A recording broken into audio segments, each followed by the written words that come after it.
Before I answer this question over here, I want to ask you guys a question. What is the difference between Victoria Beckham and the Victorian property investors / landlords at the moment? The answer is they're both getting fucked by an Englishman. Now, before the new Victorian land tax reform that was passed yesterday, you guys who represent Victoria Beckham, Victoria itself, landlords and property investors, was very happily married to David Beckham. But then, Mr. Tim Palace is here to fuck your ass. Or to quote my Vietnamese uncle over here, he'll be saying, "You the bad boy, you take all the free COVID money, now time to pay back bad boy landlord investor." So basically, in a nutshell, what's happening right now, if you use my Vietnamese uncle in Melbourne as an example, he has 4 properties. He has a PPOR in Richmond, and then 1 investment property in Footscray, a 2nd investment property in Springvale, and a 3rd investment in St. Albans. And the reason for that is he doesn't speak English and he only leases out to Vietnamese drug lords.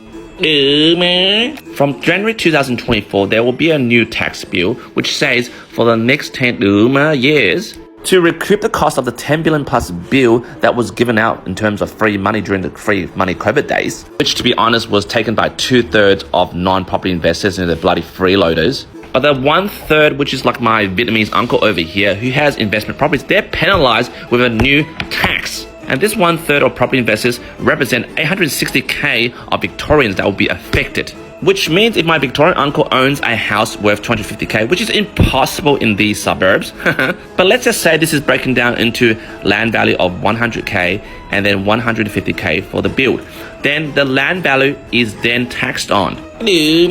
So the range is 50k to 100k, you gotta pay $500 per year. Land value between 100k and 300k, you gotta pay $975 per year. But if you're like my Vietnamese uncle that has nice houses and lands, well, the land value is minimum 500k. And how they tax you in this new scenario of the new land tax is that out of the 500k, 300k portion will be charged at $975 per year. Then the difference, which is the 500 minus 300, which is 200, will be taxed at 0.1%, and that is $200 per year. Add that together, that's $1,175 per year. Do you like it, baby?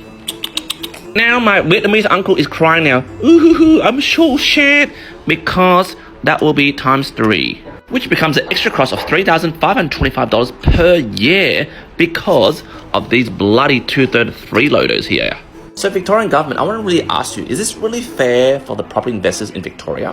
Existing Vic investors will probably cry, but new Vic investors will be very put off and won't be buying in Victoria as investors and will probably move into New South Wales or interstates, which may be very good for first-time buyers in Victoria right now because we'll see prices drop as all these Victorian, speculators, investors will be driven out of the market as there's no more incentive to buy property in Victoria anymore, like my Vietnamese uncle. And a second thing that will happen, which I think my Vietnamese uncle will definitely do, is to get this cost, which is the extra land tax, divided by 52, which equals $67, and then jack up all his rental properties by $100 a week.